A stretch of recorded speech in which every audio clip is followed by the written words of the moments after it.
Leitura do livro do Êxodo. Naqueles dias, Moisés veio e transmitiu ao povo todas as palavras do Senhor e todos os decretos. O povo respondeu em coro: faremos tudo o que o Senhor nos disse. Então Moisés escreveu todas as palavras do Senhor. Levantando-se na manhã seguinte, ergueu ao pé da montanha um altar e 12 marcos de pedra pelas 12 tribos de Israel. Em seguida mandou alguns jovens oferecer holocaustos e imolar novilhos como sacrifícios pacíficos ao Senhor.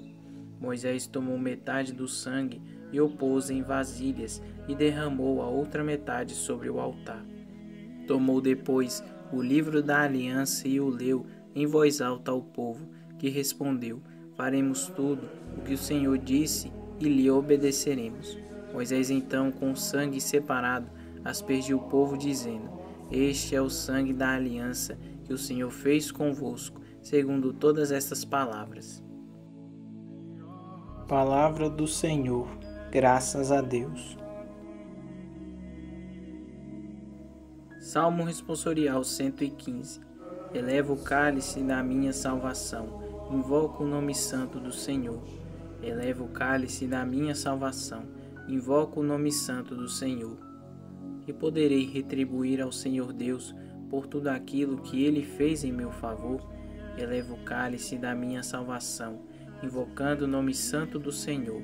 Elevo o cálice da minha salvação, invocando o nome santo do Senhor.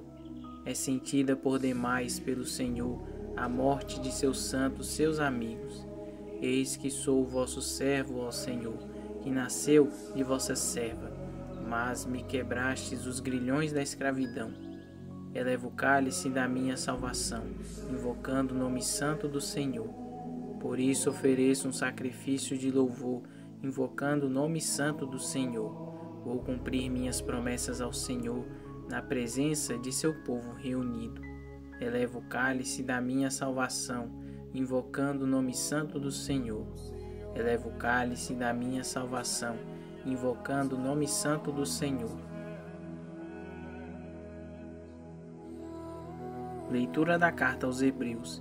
Irmãos, Cristo veio como sumo sacerdote dos bens futuros, através de uma tenda maior e mais perfeita, que não é obra de mãos humanas, isto é, que não faz parte desta criação, e não com o sangue de bodes e bezerros, mas com seu próprio sangue. Ele entrou no santuário uma vez por todas, obtendo uma redenção eterna.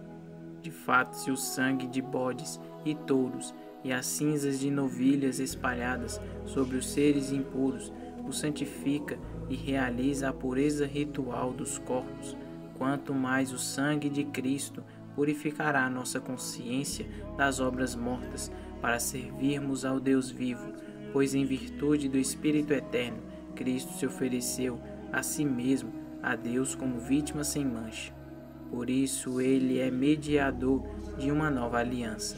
Pela sua morte ele reparou as transgressões cometidas no decorrer da primeira aliança, e assim aqueles que são chamados recebem a promessa da herança eterna. Palavra do Senhor. Graças a Deus. Proclamação do Evangelho de Jesus Cristo segundo Marcos. Glória a vós, Senhor. No primeiro dia dos ázimos, quando se imolava o cordeiro pascal, os discípulos disseram a Jesus: onde queres que façamos os preparativos para comeres a Páscoa? Jesus enviou então 2 dos seus discípulos e lhes disse: ide à cidade, um homem carregando um jarro de água virá ao vosso encontro. Segui-o, e dizei ao dono da casa em que ele entrar: o mestre manda-nos dizer, onde está a sala em que vou comer a Páscoa com os meus discípulos? Então ele vos mostrará no andar de cima uma grande sala arrumada com almofadas. Aí fareis os preparativos para nós. Os discípulos saíram e foram à cidade. Encontraram tudo como Jesus havia dito e prepararam a Páscoa. Enquanto comiam, Jesus tomou o pão e, tendo pronunciado a bênção, partiu-o e entregou-lhes, dizendo: tomai, isto é o meu corpo. Em seguida tomou o cálice, deu graças, entregou-lhes e todos beberam dele. Jesus lhes disse: Isto é o meu sangue, o sangue da aliança que é derramado em favor de muitos. Em verdade vos digo, não beberei mais do fruto da videira, até o dia em que beberei o vinho novo no reino de Deus. Depois de ter cantado o hino, foram para o Monte das Oliveiras. Palavra da salvação. Glória a vós, Senhor. Com grande alegria celebramos Corpus Christi, solenidade do Santíssimo Corpo e Sangue de nosso Senhor Jesus Cristo, uma das verdades mais extraordinárias da fé, talvez o centro mesmo da fé católica. As pessoas não se dão conta da verdade profunda do catolicismo. Estão num mundo em que as pessoas acham que pode haver uma espécie de fé mundial, na qual todas as religiões baixem as armas e renunciem às suas pretensões de verdade, sob o pretexto de que o importante é crer em alguma coisa, em alguma força ou ser superior, pouco importando se é Jesus, Buda, um espírito guia, um avatar ou uma força impessoal. No entanto, esse projeto de religião mundial, na qual todo o mundo acredita no que quer, é incompatível com o catolicismo. É impossível. Só há um modo de implantá-la enquanto o catolicismo ainda existe. É perverter a Igreja Católica por dentro, ou seja, fazê-la não ser mais igreja. Por quê? Porque nós católicos cremos em algo no qual ninguém mais crê. Cremos que Deus se fez homem, Deus de Deus, luz da luz, Deus verdadeiro de Deus verdadeiro, o Deus eterno, que tudo criou, nasceu em Belém, viveu em Nazaré, morreu em Jerusalém, ressuscitou e subiu aos céus. Portanto, aquele homem, Jesus Cristo, é o mesmo Deus criador do céu e da terra. Não há como dizer que Jesus Cristo está no mesmo nível que um Buda, um Maomé, um Confúcio ou qualquer um dos representantes das grandes religiões. Jesus não é representante de Deus, ele é o próprio Deus. Para os muçulmanos, Maomé é representante de Deus, por isso nenhum deles o adora. Nós, porém, adoramos Jesus, porque ele é o Deus feito homem. Mas nós católicos não nos limitamos a isso. Nós cremos também em uma verdade que os protestantes rejeitam. Os protestantes creem que Jesus é Deus, mas não creem que ele está vivo e presente, embora escondido sob as aparências do pão e de vinho na Eucaristia. Nós católicos cremos que Deus se fez homem, razão porque não podemos crer em Deus e ao mesmo tempo deixar Cristo de lado. Não. Se sabemos que Deus se fez homem, mas não seguimos ao Deus feito homem, nem aceitamos o que ele nos ensina, então é grande o nosso pecado. Estamos deixando de seguir a verdade. Mas para quê? Para agradar aos homens? Para adotar a religião mundial? Não temos de agradar aos homens, nem adotar mentiras. Temos de agradar ao Deus encarnado. Ora, Deus se fez homem igual a nós e está vivo, escondido sob as aparências de pão e de vinho. Com efeito, todas as vezes que um sacerdote católico, validamente ordenado, toma um pedaço de pão e diz: Isto é o meu corpo, toma um pouco de vinho e diz: Este é o cálice do meu sangue, a aparência de pão e de vinho permanece, mas o pão e o vinho não.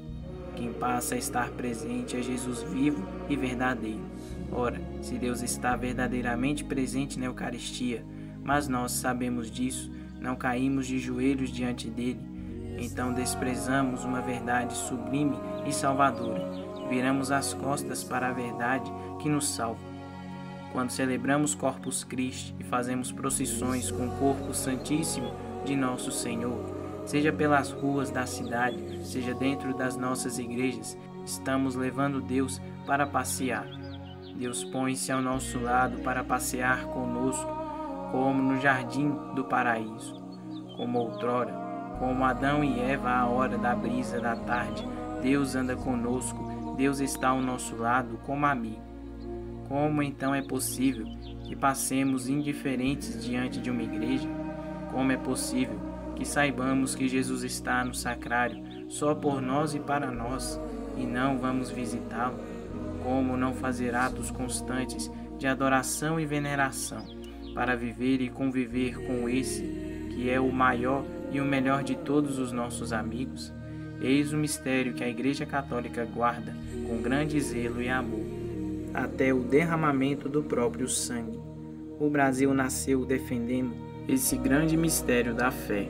Lembremos os nossos mártires de Cunhal e de Uruaçu, no Rio Grande do Sul, mártires brasileiros que derramaram sangue por causa da fé na Eucaristia. Protestantes calvinistas queriam forçá-los a abandonar a missa e a adoração ao Santíssimo Sacramento, mas os santos preferiram morrer clamando para que o mundo inteiro ouvisse: Bendito seja Jesus no Santíssimo Sacramento da Eucaristia. Viva Jesus no Santíssimo Sacramento da Eucaristia. Nesta solenidade de Corpus Christi, peçamos a Deus que nos dê, antes de tudo, fé nessas verdades, e mais do que isso, que derrame o Espírito Santo em nossos corações, para que tenhamos a Eucaristia, um amor tão acendido, tão fervoroso, que sejamos capazes de a tudo renunciar, inclusive à própria vida, a fim de defender este mistério santíssimo.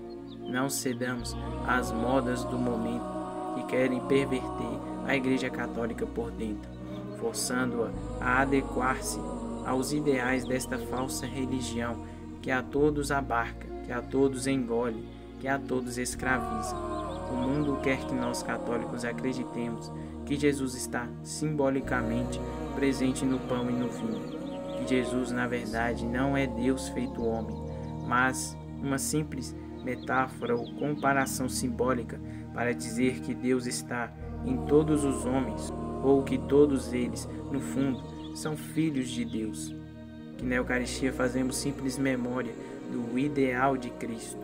Assim se dilui a fé, feita palatável e aceitável ao mundo tomado pela heresia do modernismo, apostasia total da verdade da fé cristã.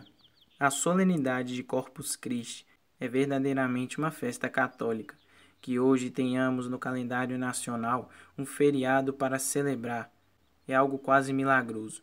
Mas por ser uma festa incômoda e tremenda, o diabo quer transformá-la em outras coisas, em manifestações de ideologias, de religiões falsas, de distorções sobre Jesus. Por isso, nós católicos precisamos, neste dia tão solene, reafirmar nossa fé, não somente diante do mundo, mas, antes de tudo, para nós mesmos.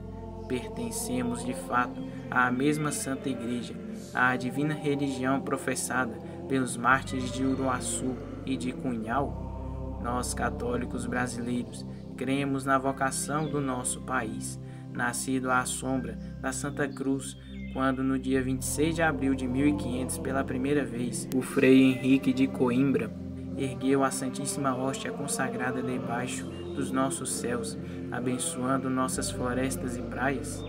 Cremos que ali começou a história de salvação do Brasil, onde nascemos para viver e defender a Eucaristia. Renovemos nossa fé. Peçamos ao Espírito Santo que nos dê um amor fervoroso àquele que é a razão de nossa vida. Deus feito homem, Jesus Cristo, escondido sob as aparências de pão e de vinho na Santíssima Eucaristia. Se você quiser saber mais sobre como surgiu a solenidade de Corpus Christi, há um link na descrição sobre um vídeo explicando a história do surgimento desta grande solenidade na igreja.